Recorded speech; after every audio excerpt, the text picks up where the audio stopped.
Hey donc salut à toutes et à tous les amis. Et donc on va parler ensemble du dernier épisode de Boruto. Et non, il n'est pas nul, franchement, l'épisode n'est pas du tout nul. Il n'est pas extrêmement bon non plus, il manque encore plein de choses. Et voilà, mais que font les scénaristes de Boruto? Même moi je serais meilleur scénariste. Même moi, j'aurais pu vous pondre un meilleur épisode, mais franchement. Mais tout n'est pas à jeter dedans, il y a de très bonnes idées, franchement. Oui, l'épisode je l'ai avalé en quelques minutes, bah normal, c'est un épisode, mais j'ai pas vu le temps passer. C'est ça que je veux dire, c'est que franchement l'épisode est passé à une vitesse assez extraordinaire parce que bah la team 25 n'est pas du tout mauvaise. Alors pour la majorité d'entre vous, vous aviez hâte de voir l'épisode pour également voir les capacités des 3 nouveaux shinobi, donc Renga et compagnie. Moi, personnellement, je savais déjà leur capacité. Ah, mais il est vraiment extraordinaire comme monsieur. Ah, arrête, je te jure. Parce que n'oubliez pas que chaque nom de famille et prénom dans Boruto signifie quelque chose et souvent c'est sur les capacités du shinobi. Renga, par exemple, ça veut dire directement brique. Donc brique, c'est un truc solide, ça fait également souvent référence à un mur et donc sa capacité de base. Kokubo, ça veut dire directement mère nationale. Bah là, je ne sais pas trop, mais rien que le brique déjà, ça donnait beaucoup d'indices sur son pouvoir et ses capacités car pour rappel, Renga est la plus grande défense absolue directement de Konoha. Renga, c'est un peu le Gaara Anu, tu vois, c'est la défense qu'on ne peut pas franchir. Ça, c'est d'ailleurs hyper stylé. Hein. Ako veut dire boîte et Kuroi veut dire noir. Donc Ako Kuroi, la boîte noire. Donc encore une fois, un peu de référence un peu à son style, très noir, très gothique. Mais également la boîte noire, référence au marionnettiste directement. Capacité, encore une fois, de Kuroi Ako. D'ailleurs, elle n'a pas du tout utilisé les marionnettes une seule fois. Donc Renga et Ako, via leur signification, leur prénom, leur nom de famille, on trouve directement leur capacité et leur statut plus ou moins. Maintenant, on vient un peu au chef d'unité, avec Oki Taketori. Et bah voilà quoi. Oki, c'est une machine auxiliaire. Alors pour l'instant, je ne vois vraiment pas ce que c'est que ses capacités. Peut-être le fait de mémoriser rapidement les choses, parce que les machines auxiliaires, c'est une grande capacité d'archives sûrement et de mémorisation. Et on sait que la grande capacité de ce shinobi est donc de mémoriser les visages, les lieux, les actions. Peut-être que c'était ça le lien. Pour le nom de famille, on a 2 possibilités. Et là, bah, ça reste à vous de faire le meilleur choix. Taketo veut dire prendre, Eri c'est la raison, donc peut-être Taketori, prendre raison. Mais je ne pense pas. Ou bien Take, prendre, et Tori qui est l'oiseau, donc prendre l'oiseau. La machine auxiliaire qui prend l'oiseau, ou bien la machine auxiliaire qui prend raison. Ah, je ne sais pas, hein, il est chelou lui. Bref, parlons un peu de l'épisode avec la team numéro 25, et voir ce qu'il y avait de bon, voir ce qu'il y avait de moins bon. Et il y a beaucoup de moins bons, et je suis encore désolé, j'aime critiquer. Déjà, on voit qu'il y a maintenant plusieurs terroristes qui ont posé un grand nombre de bombes partout dans Konoha. Et donc plusieurs troupes de ninjas ont été disposées pour trouver les bombes et donc les désamorcer avant que Konoha disparaisse directement en fait. Donc il y a l'équipe de Iwabe, de Shikadai, de Boruto, etc. Et chaque équipe est vraiment là pour désamorcer des bombes en plus de Shuji, de Ino et d'autres. Donc vraiment tous les ninjas sont dans Konoha à la recherche de certaines bombes. Mais dans tous les ninjas, il y a une seule équipe qui n'est pas conviée à la mission, c'est l'équipe numéro 25 qui n'a en fait jamais évolué depuis le temps et qui est toujours bloquée à des missions de randonnée. Ça veut dire que le manga et l'anime ont commencé avec des missions de randonnée et chaque shinobi ont donc vraiment évolué. Il y a bel et bien eu des missions de rang S depuis, voire bien même plus dangereux. Avec par exemple la mission à Iwa qui était selon moi bien au-delà d'une mission de rang S parce qu'elle a failli quand même lancer une nouvelle guerre shinobi. Mais l'équipe 25 elle ne peut pas en fait progresser et évoluer. Donc elle est complètement en train de stagner et elle est restée bloquée aux missions de randonnée. Donc là on a Kakashi attaqué, le Rokudaime Hokage qui va rendre visite à la team numéro 25 et voir un peu ce qui bloque là-dedans. Pourquoi c'est une team qui n'avance plus? Pourquoi elle stagne? Quel est le problème de l'équipe? Pourquoi Boruto, Shikadai, Iwabe et Sumire ont toutes et tous évolué avec leur équipe? Et pourquoi l'équipe de Renga par exemple n'évolue plus du tout? En fait c'est vraiment l'équipe a pas de chance, hein. C'est l'équipe déjà leur sensei, on ne sait pas qui c'est malheureux. Mais leur sensei s'est gravement blessé donc il est hospitalisé. C'est complètement débile. À l'époque où Kakashi s'est blessé, Yamato l'a rapidement remplacé. Il y a toujours des sensei qui sont là pour prendre un peu la relève. Je pense par exemple au fait que Kakashi était parti entraîner Sasuke et Ibizu est venu en même pas 1 heure pour entraîner Naruto suivi de Jiraiya, tu vois. Dès qu'il y a un genin, un aspirant qui est un peu laissé de côté ou à l'abandon, il y a toujours un professeur et un mec qui vient s'en occuper.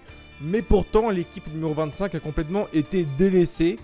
Alors, je sais pas ce qui s'est passé au point de vue administration à Konoha, mais vous étiez un peu dans la merde. Et donc, sans chef d'équipe, c'était aux 3 Genin de se débrouiller seuls, un peu à leur merci carrément. Et donc, Oki est un peu le chef d'équipe. Dans les 3, il fallait qu'il y ait un mec qui prenne un peu la relève et un peu les devants. Donc, c'est Oki qui a voulu un peu gérer l'équipe. Sauf qu'il a mal fait, il voulait être un peu trop, je pense, précis. Alors que ses amis ne faisaient pas les choses mal non plus. Bref, gros problème de compréhension. Et surtout, un truc qui est par contre cool à voir, c'est que Oki a voulu gérer l'équipe, donc comme un Chunin, chose que Shikadai est actuellement, sauf que Oki n'est pas prêt pour l'être. Donc on a plus ou moins une image de ce que Oki aurait pu être en tant que Chunin, ça veut dire juste quelque chose de très très mauvais, parce que Oki est incapable de gérer une équipe à son âge. Jack Shikadai, c'est un peu chaud. Il y a un moment hyper classe, c'est l'arrivée de Boruto et Sarada dans l'entrepôt de la poste. Il détecte la bombe en 2 secondes, il la désamorce, il se rebarre et tout. Et on a vraiment en fait une impression d'évolution incroyable. En fait, t'as l'équipe de Oki qui est là, t'as Boruto, Sarada qui courent, ils font hop, salut. En fait, ils sont tellement charismatiques, on les a tellement vus progresser que on a l'impression que Boruto et Sarada sont des Chunin ou des Junin par rapport à Oki, tu vois. Ils sont tellement méconnus à côté de Boruto et de Sarada de leur capacité d'analyse et de leur travail d'équipe. On a l'impression que Oki est là, que l'équipe Boruto est là-haut, et c'est juste très très bon. J'ai kiffé cette scène de se dire putain, on dirait que c'est pas du tout le même grade de ninja alors que les deux sont complètement Genin.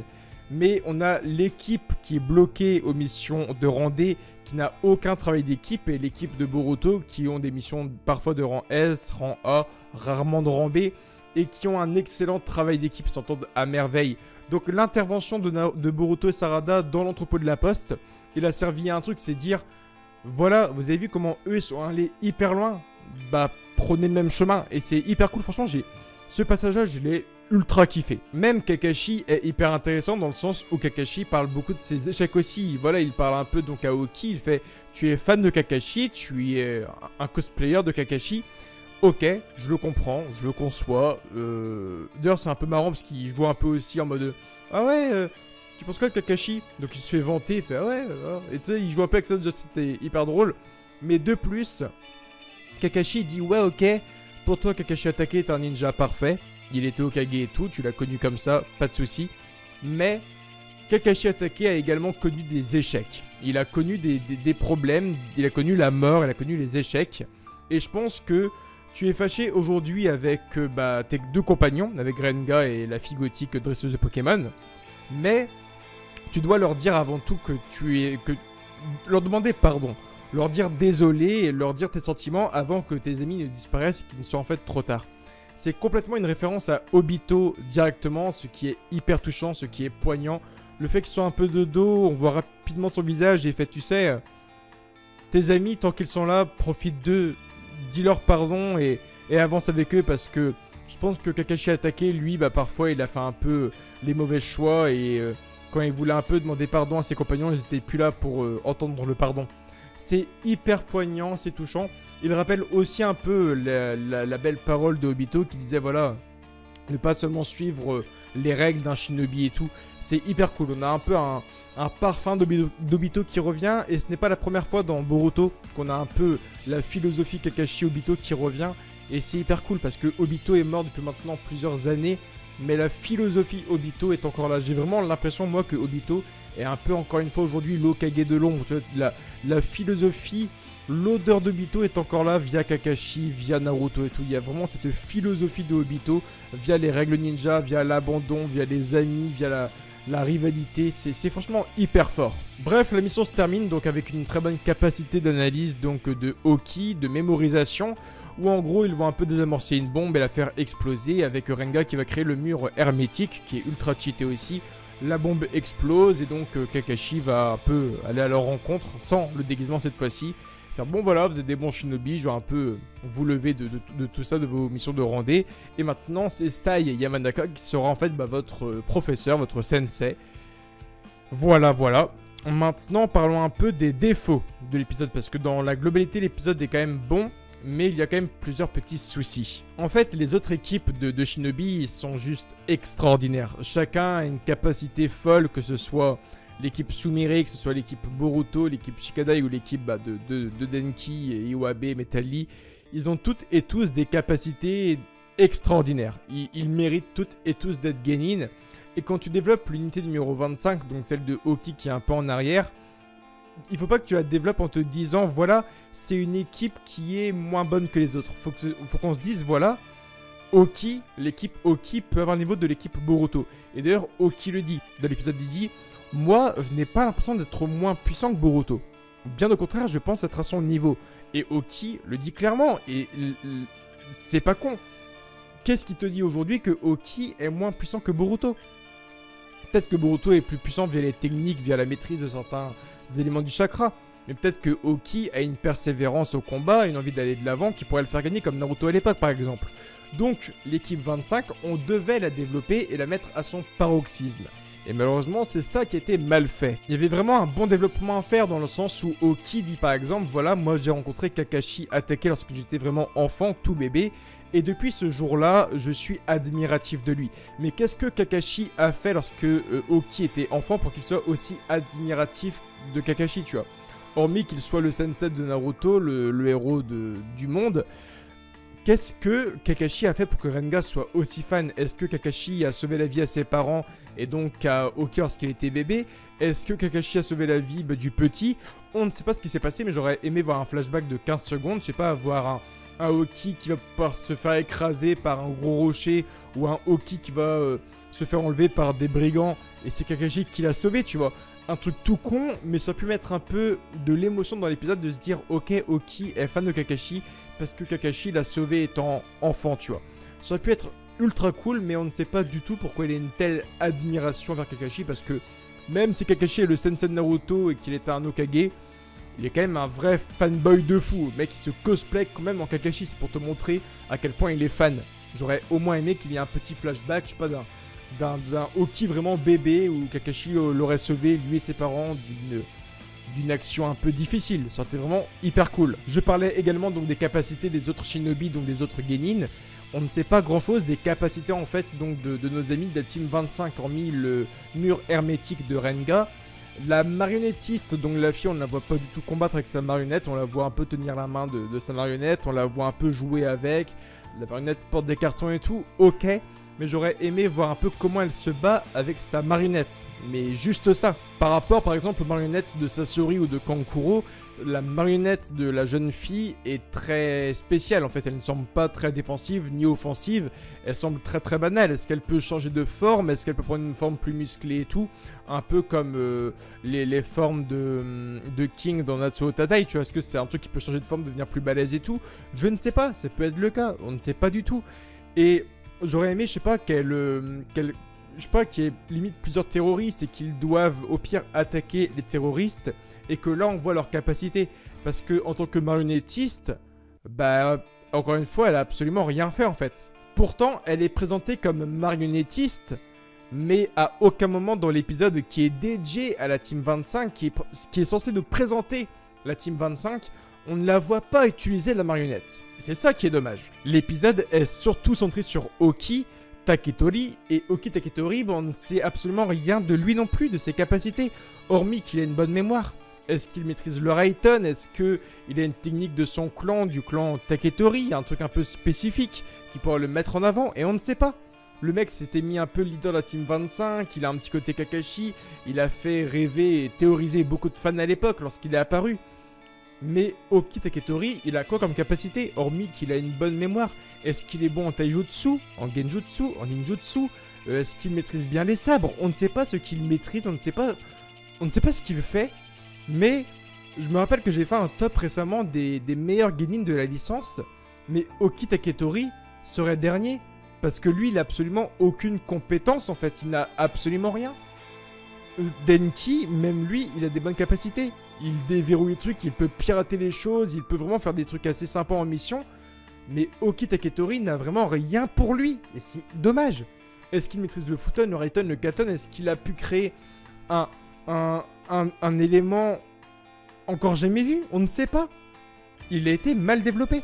Donc les trois représentent l'œil pour la fille, la mémoire pour Oki et la défense ultime et la force brute pour le garçon, donc au mur là, le mur hermétique. Ok, ils ont un peu leur statut, donc voilà, Sai les prend en main et Sai dit vous êtes une équipe faite pour l'espionnage, pour traquer les ennemis et un peu pour la surveillance. Vous êtes fait pour ça. Donc peut-être qu'on les reverra dans d'autres hors-série. Ok, pas de souci. Sai est un ancien membre de la Racine, j'espère vraiment qu'il va les endurcir, les entraîner à la dure et réveiller leur vrai potentiel, parce que j'aurais aimé que Renga fasse des murs hermétiques, qu'il balance ses murs, qu'il crée des vraies techniques, qu'il nous montre, je sais pas, tu vois, le mur hermétique c'est des briques, est-ce qu'il maîtrise un Doton puissant pour aller au combat et tout en taijutsu? La marionnettiste, est-ce que sa peluche change de forme? Est-ce que... toi, elle s'appelle la boîte noire, est-ce qu'elle a une espèce de genjutsu, elle enferme l'ennemi dans une espèce de sphère noire, dans une espèce de genjutsu ultra puissant? Est-ce que la marionnette peut enrober les ennemis et les enfermer et tout, comme un peu Kankuro, dont la boîte noire? Ok Taketori, ok, bonne mémoire et tout, ok. Mais tu fais quoi d'autre hormis ça? Hormis avoir une bonne mémoire? Le villageois du coin qui te vend de la baguette, ça se trouve il a une meilleure mémoire que toi. Avoir une bonne mémoire, ce n'est pas suffisant seulement pour être un grand shinobi dans l'univers de Naruto et de Boruto. Surtout quand tu es en rivalité avec l'équipe Boruto, Sumire, Iwabe et Shikadai. Non, pas du tout. Donc, c'est dommage, il y avait des choses qui étaient à exploiter. C'était l'épisode pour nous dire il existe une Team 25, la Team 25 est cool. Regardez la Team 25 est hyper intéressante. Mais ça a mal été fait, ça a mal été exploité. J'aurais pu avoir des flashbacks, des missions, plus de combats. Parce que là, hormis prendre une bombe, la lancer en l'air et mettre le bouclier pour stopper l'explosion, il n'y a rien eu. T'aurais mis 3-4 terroristes et tout, chacun aurait eu un combat contre un terroriste pour montrer un peu ses capacités, ça aurait été largement plus cool, on aurait exploité beaucoup plus de choses. Un petit flashback avec Kakashi et Oki lorsqu'il était bébé, ça aurait été parfait. Oki qui admire un peu Boruto, ça aurait été cool parce que voilà, ils sont tous les deux genin mais il admire un peu le courage de Boruto. Voilà, il y a plein de trucs hyper cool. Est-ce que Oki... Voilà, il est dit qu'il aimerait avoir le niveau de Kakashi. Est-ce qu'il rêve d'être Hokage aussi? On ne sait pas. Est-ce qu'il va être plus loin qu'un Hokage? On ne sait pas du tout. J'aimerais vraiment que ça aille beaucoup plus loin, mais voilà, encore une fois, ça a complètement mal été fait. Maintenant, j'espère juste que ça, il va bien les endurcir, bien les entraîner, qu'on va les revoir, je sais pas, d'ici 20-30 épisodes. Je kifferai un truc, et je vais pas vous mentir, je kifferai que... tu vois, quand il y aura un peu l'arc Kara et tout qui arrivera en animé, Inch'Allah, bah qui est un peu, tu vois, de l'infiltration, et un peu en mode, bon, on voit un peu où est le repère de Kara, on va envoyer des ninjas et tout en avant. Boruto, il fait, ok, bah j'y vais, Sarada, Mitsuki, Sensei, Konohamaru, on y va, on va vers l'organisation Kara, on va un peu espionner et tout, on y va. Et que Naruto dise, non, non, c'est pas à toi d'y aller, c'est à l'unité de Oki, qui est la Team 25, spécialiste dans l'espionnage. Et qu'on voit cette équipe revenir d'un entraînement rigoureux avec Sai. Et là, ils partent les espionner avec leur capacité au max. Ce serait tout con. Mais qu'il y ait une mission comme ça où Boruto part avec Oki en mission. Et que Oki fasse Boruto, stop-toi, je ressens un truc, je visualise un truc et tout. Il y a telle trace qui a été faite sur l'arbre et tout, ça signifie ça et tout. Je kifferais que ce soit fait comme ça. Maintenant que Sai est devenu sensei d'une unité, qui était quand même membre, lui, de l'unité numéro 7... Voilà, c'est quand même ça, il y a ancien membre de la Racine, sous l'ombre de Danzo Shimura à l'époque et tout, il n'est pas rien. J'aimerais vraiment que l'unité 25, maintenant qu'elle a été montrée, qu'elle a été exploitée comme l'équipe d'espionnage de Konoha nouvelle génération, qu'on la développe comme ça. Je ne veux pas qu'il y ait une seule mission où on t'envoie, et franchement je rigole pas les gars, je veux pas qu'il y ait une seule mission où on envoie Boruto espionner un ennemi. Hors de question. Si Boruto est envoyé un jour en espionnage avec Sarada Mitsuki, je gueule au scandale parce que l'équipe de Oki est faite pour ça. Alors exploitez-moi l'équipe de Oki dans ce sens-là. En tout cas, like, commente, abonne-toi Facebook, Twitter, Instagram et Snapchat. Je te fais plein de bisous et je te dis à très bientôt pour de nouvelles vidéos. Et Datebasso!